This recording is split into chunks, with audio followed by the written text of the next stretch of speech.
큐티아 여러분 안녕하세요. 오늘은 11월 8일 월요일이에요. 함께 기도하고 오늘의 큐티 시작해요. 하나님 아버지, 오늘 아버지의 말씀 앞에 서게 하시니 감사합니다.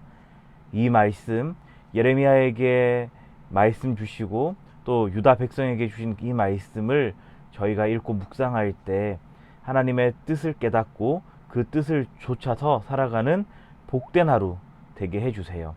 예수님 이름으로 기도합니다. 아멘.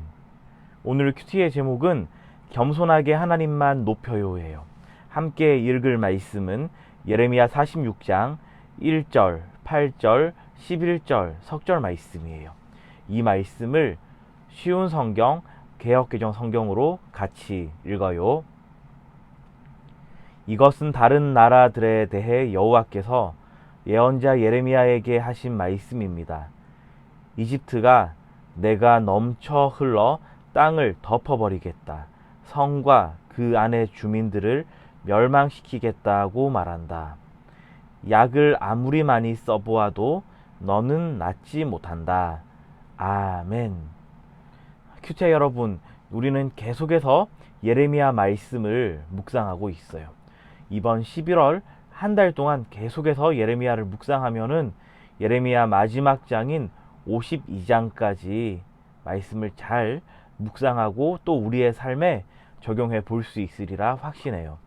오늘 본문에는 유다 백성이 애굽으로 가 있는 장면이죠. 이 유다 백성은 하나님의 말씀에 계속해서 불순종했어요. 그 불순종의 결과가 무엇이었죠? 당시의 강대국인 바벨론을 통해서 하나님께서 이 이스라엘 백성, 이 구체적으로 유다 백성을 치시는데 결국 이 유다 왕국이 앞에 북이스라엘에 이어서 멸망당하게 되죠.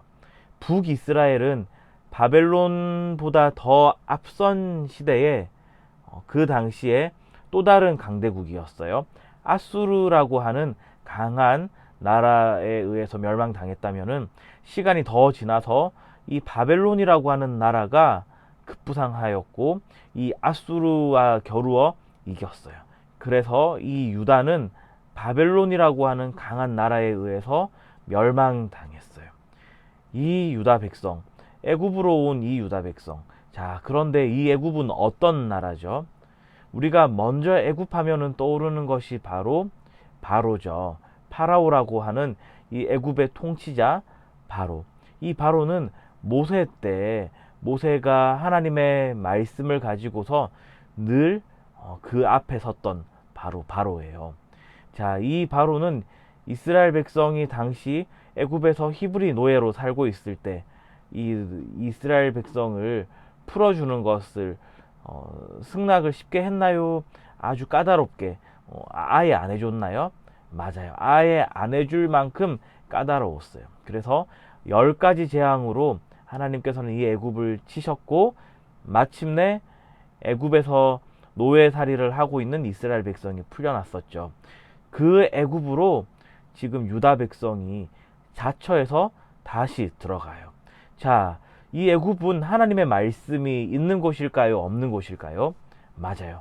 하나님의 말씀이 없는 곳이에요. 따라서 이 애굽 사람들은 하나님이 보실 때에 하나님 마음에 들지 않는 대로 생각하고 말하고 행동하는 대표적인 나라로 구약 성경에 등장해요. 그리고 이 당시 애굽이 유다를 멸망시킨 바벨론하고도 겨루어서 힘이 아주 막강할 정도로 센 나라였어요. 따라서 이 애굽의 모습이 상당히 높아 있었어요. 오늘 함께 읽은 말씀에도 8절에 이렇게 기록되어 있죠. 이집트가 하는 말이에요. 내가 넘쳐 흘러 땅을 덮어버리겠다. 성과 그 안의 주민들을 멸망시키겠다고 말한다. 이만큼 애굽은 아주 콧대가 높고 하나님 보실 때에 교만한 정도로까지 이 나라가 부강한 상황이었어요. 이러한 애굽의 유다 백성은 우리가 저 나라로 가면은 바벨론에 의해서 괴롭힘을 받지도 않고 평안하게 살 수 있을 것이다 라고 판단했는데 하나님께서는 이 애굽을 어떻게 한다고 말씀하시죠? 오늘 함께 읽은 마지막 말씀 보면요. 11절에 약을 아무리 많이 써보아도 너는 낫지 못한다. 하나님께서는 애굽이 아무리 뛰어나고 아무리 대단하다 하더라도 하나님께서 손 쓰시면은 무엇으로도 하나님의 그 일하심을 애굽은 감당할 수도 막아낼 수도 없다고 하나님 말씀하고 계시는 거예요.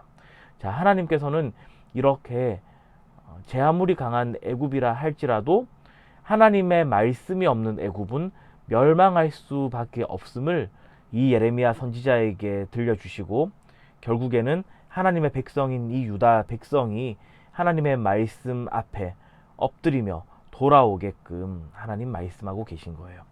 우리 큐티아이 공동체도 날마다 하나님의 말씀을 읽고 묵상하며 생활하고 있는데 혹시 우리 마음속에 하나님보다 더 높아져 있는 것이 있지는 않은가요? 그런 것이 있다면은 이 시간 다시 한번 하나님의 말씀 앞에서 우리가 어디에 관심을 두고 있는지 곰곰이 살펴보며 또 회개하며 하나님의 말씀 앞에 바로 서기로 다짐하는 결단하는 큐티아이 공동체 되길 주님의 이름으로 축원합니다. 오늘의 질문이에요. 하나님께서는 왜 애굽의 군대가 바벨론과의 싸움에서 크게 질 거라고 하셨나요? 이 질문의 답은 교만한 마음으로 스스로 높아지려고 했기 때문이에요가 되겠죠. 5손가락 묵상이에요. 함께 묵상한 내용을 손가락으로 하나하나 짚어가며 정리해봐요. 먼저 엄지손가락. 이 본문에서 하나님은 누구신가요? 저는 세상을 통치하시는 분으로 하나님을 묵상해봤어요. 두 번째, 검지손가락은 이 본문이 나에게 지적하는 죄는 무엇인가요? 저는 하나님의 도우심을 잊은 채 내가 열심히 한 것만을 생각하고 대단하게 여겼던 이 모습을 회개해야겠어요. 세 번째, 중지손가락은 이 본문이 나에게 주는 교훈은 무엇인가요? 저는 하나님의 자녀는 교만한 마음을 버리고 겸손히 하나님만 높여야 한다는 사실을 오늘 말씀 묵상을 통한 교훈으로 정리해 봤어요. 네 번째, 약지손가락은 이 본문이 나에게 주는 위로는 무엇인가요? 저는 겸손의 왕이신 예수님을 만나게 하시고 그분 안에서 살아가게 하신 은혜를 묵상하면서 오늘 말씀 묵상을 통한 큰 위로를 얻었어요. 마지막 새끼손가락은 적용이에요. 여러분이 말씀 묵상하면서 개인적으로 다짐하고 결단한 것 정리하도록 해요. 함께 기도해요. 하나님 아버지, 아버지의 말씀을 통해서 저희가 교만하고 스스로 높은 채 하는 것이 아니라 우리 삶의 나침반이 되시고 우리 삶의 반석이 되시고 우리 삶의 친절한 참된 안내자가 되는 이 하나님의 말씀 앞에 바로 서는 우리 모든 큐티아이 공동체 되도록 인도해 주세요. 예수님 이름으로 기도합니다. 아멘.